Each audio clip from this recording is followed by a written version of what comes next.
All right, guys, this is going to be just an extra video going over compounding and working a couple of examples that have nothing to do with the unit circle. You're still doing the same work from the unit circle. However, it's more in triangle form.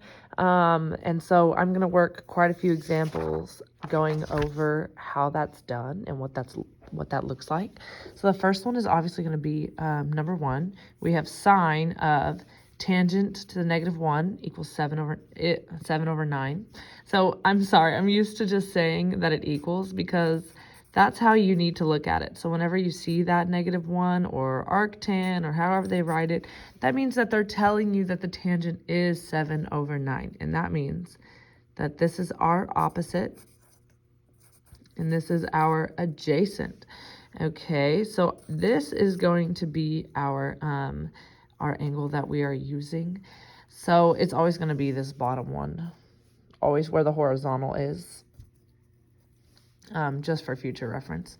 So our opposite is 7 and our adjacent is 9, and they want to know what sine is. Sine is going to be, on the unit circle, it would just be the y value. However, that's not the case when it comes to triangles because we are not talking about the unit circle. And the only reason on the unit circle it's just the y value is because the hypotenuse was always 1. So it was opposite over the hypotenuse. But since the hypotenuse was always 1, it was just opposite. And that was just the easiest way to explain it then. However, with a triangle, we have to find the actual hypotenuse first by using a squared plus b squared equals c squared.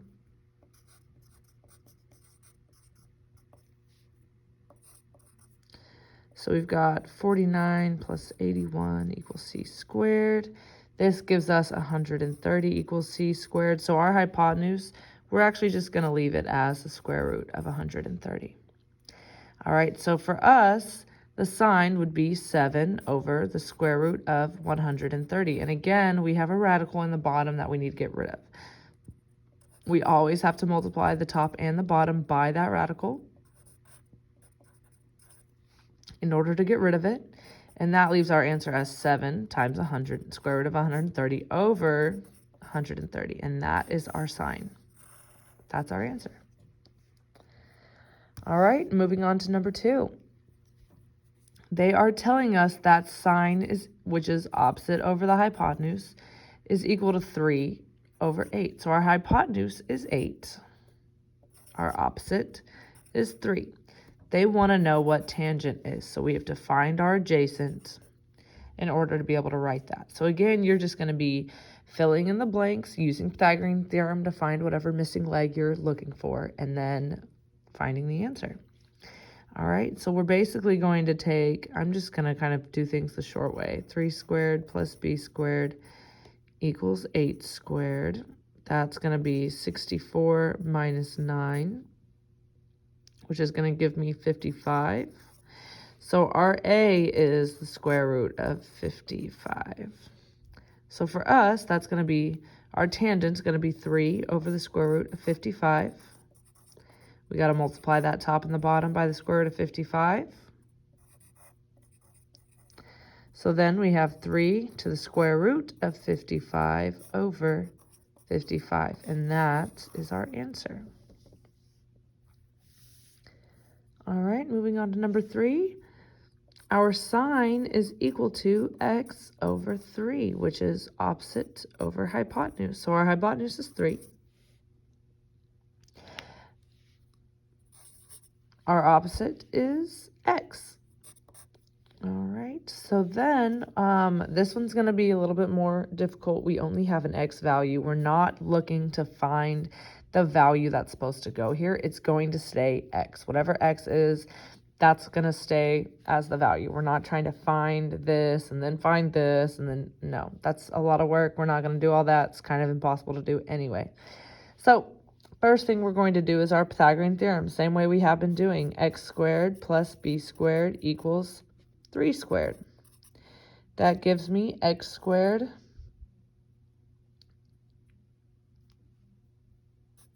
plus b squared equals 9. Now what I'm going to do is try to get this variable by itself, which is in our case is b. So in order to do that, we have b squared equals 9 minus x squared. And then square root both sides. We end up with b equals the square root of 9 minus x squared. And we have to leave it like that. We cannot put 3 minus x because that is not the square root of 9 minus x squared. So our value here is the square root of 9 minus x squared. And what are we looking for? Cosine, which is adjacent, which is going to be our square root of 9 minus x squared over our hypotenuse, which is 3. We're going to leave it just like that. All right, we are going to work a couple of examples like this, just so you get the feel for it. All right, just like this one. So it's telling us that our sine, which is opposite over hypotenuse, is equal to x, which is just x over 1. So we can assume that our hypotenuse is going to be 1, and our opposite is going to be x. So we're going to use Pythagorean theorem yet again.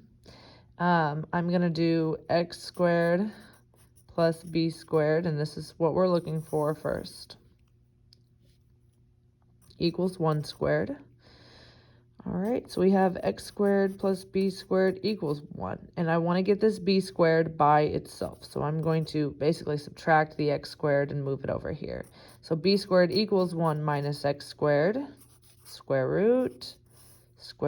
Our b is equal to the square root of 1 minus x squared. All right, that is our value here, square root of 1 minus x squared. And we're looking for cosine, which is adjacent over the hypotenuse, which is 1. So this is just our answer. You can put over 1 if you want. It's totally up to you. Does not matter. All right, let's flip to the back, work a couple more. Okay, so they are telling us that cosine, which is adjacent over the hypotenuse, is x over 7. Okay, so our hypotenuse is 7, our adjacent is x. We need to find our missing leg here, which is obviously going to be written as like algebraically rather than a number. And we're looking for a tangent. All right, so we have x squared plus b squared equals 7 squared. So we have x squared plus b squared equals 49. I'm going to move this x squared over to this side so we can get our b squared by itself. B squared is equal to 49 minus x squared. So b is equal to the square root of 49 minus x squared. So this is our opposite.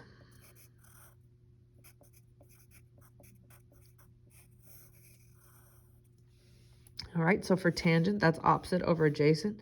So we will just have the square root of 49 minus x squared all over x. And that is our tangent.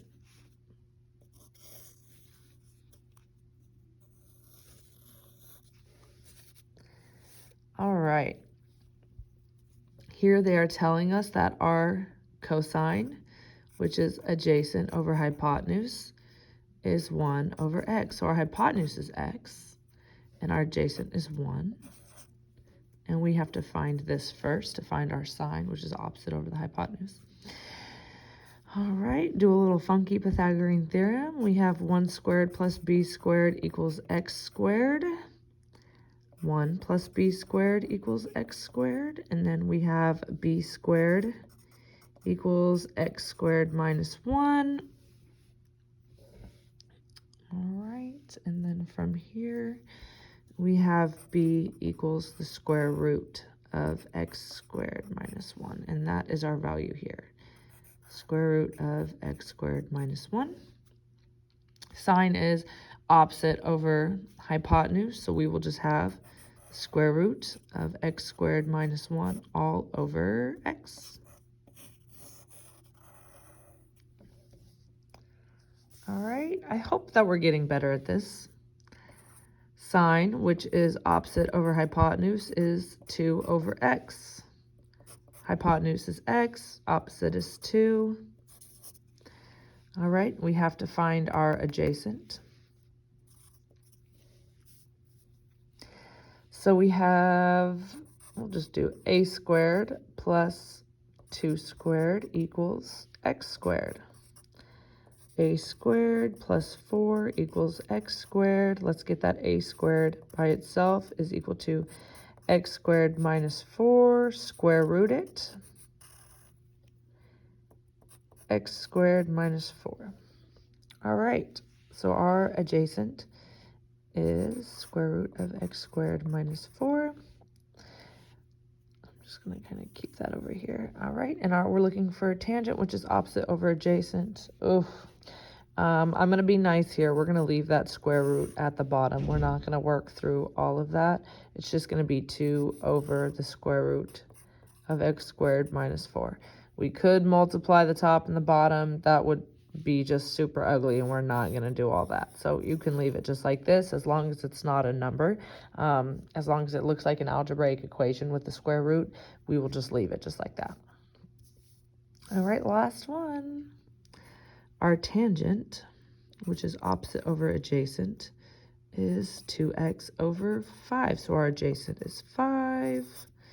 Our opposite is 2x. We have got to find our hypotenuse first.